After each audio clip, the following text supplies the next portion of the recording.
Hello दोस्तों, मेरा नाम नीरज खत्री है और मैं आज आपके साथ बात करने जा रहा हूँ भारतीय समाज में महिलाओं की स्थिति के बारे में।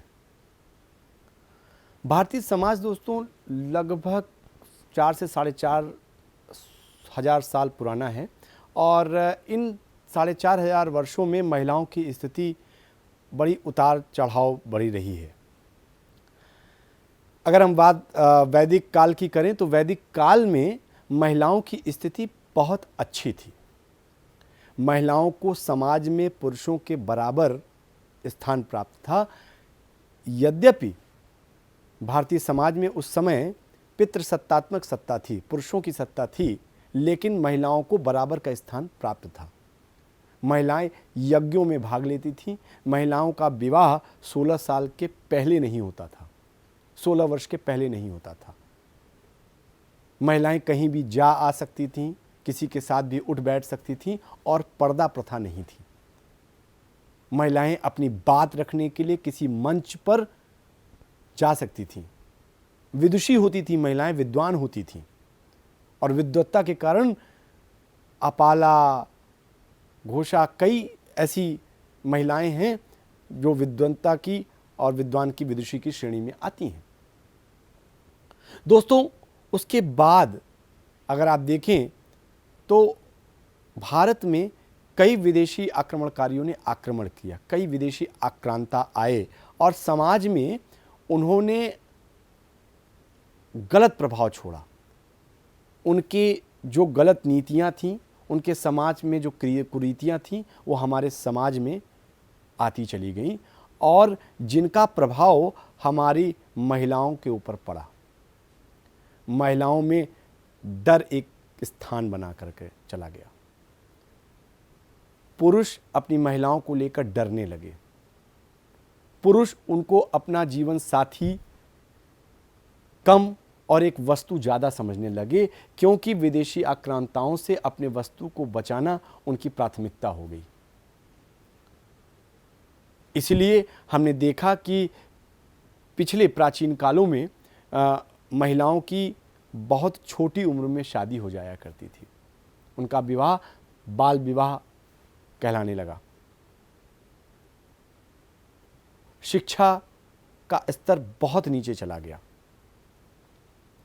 एक ओर हम महिलाओं के इस पतन को देख रहे थे तो दूसरी तरफ हम महिलाओं को अपने घरों में देवी के रूप में भी स्थापित कर रहे थे। हमने दुर्गा के रूप में, हमने शक्ति के रूप में, हमने उसके भयंकर रूप काली को भी देखा और समाज में उसको एक स्थान दिया, उसको पूजा पद्धति में अपने शामिल किया।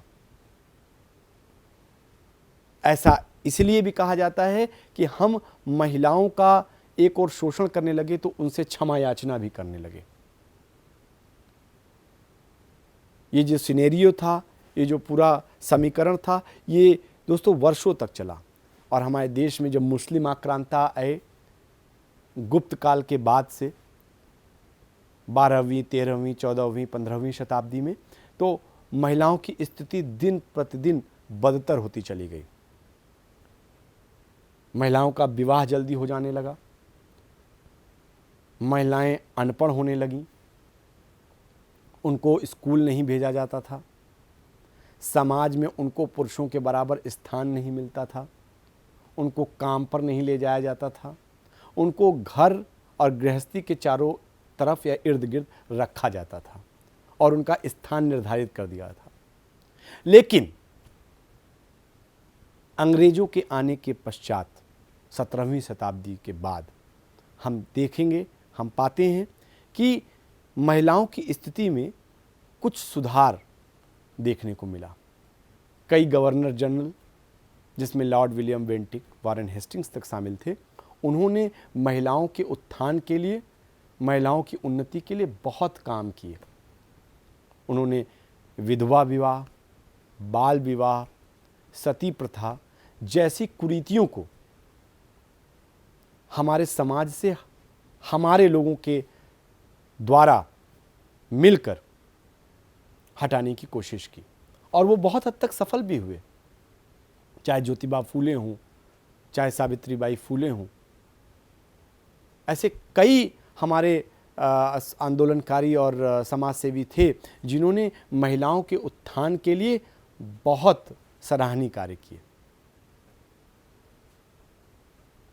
आज़ादी के बाद तो महिलाओं की प्रगति के लिए अनेकों अनेक योजनाएं भारत सरकार ने शुरू की। हमारे देश की पहली महिला प्रधानमंत्री इंदिरा गांधी इसीलिए एक सशक्त महिला के तौर पर जानी जाने लगी कि उन्होंने महिलाओं के उत्थान के लिए बहुत हद तक सराहनीय कार्य किया।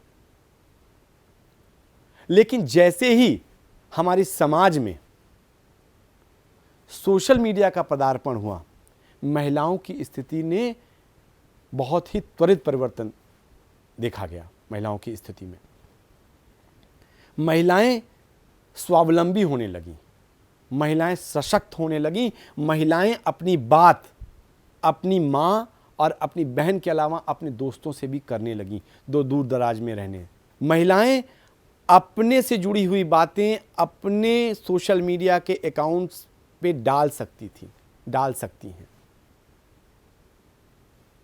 महिलाएं अपनी बात कहने के लिए स्वतंत्र हैं।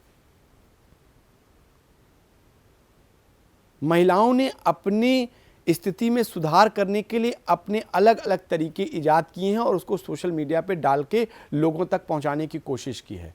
इसके साथ साथ समाज में गंदगियां कम नहीं हुई हैं, समाज में गंदगियां यथावत हैं। लेकिन समाज में मीडिया का जो ये रूप हमारे सामने आया है सोशल मीडिया का, उसने इन गंदगियों को दूर करने में और इन गंदगियों को संभालने में बहुत बड़ी भूमिका अदा की है। सोशल मीडिया ने महिलाओं को पब्लिशर की भूमिका में ला दिया है। वो अपनी रचनाएं, अपनी कहानियाँ, अपनी अभिव्यक्ति सरकार से, अपने लोगों से, अपने समाज में साझा करने लगी। वो आवाज़ उठाने लगी, किसी भी आंदोलन का वो मुखर आवाज़ बन के निकली और हमारे साथ कंधे से कंधा मिलाकर चलने लगी। तो दोस्तों, आज हमारे बीच हमारी जो महिलाएं हैं वो एक सशक्त साथी के तौर पर हमारे साथ खड़ी हैं, कंधे से कंधा मिलाकर हमारे साथ चल रही हैं और हमें इस बात का गर्व है।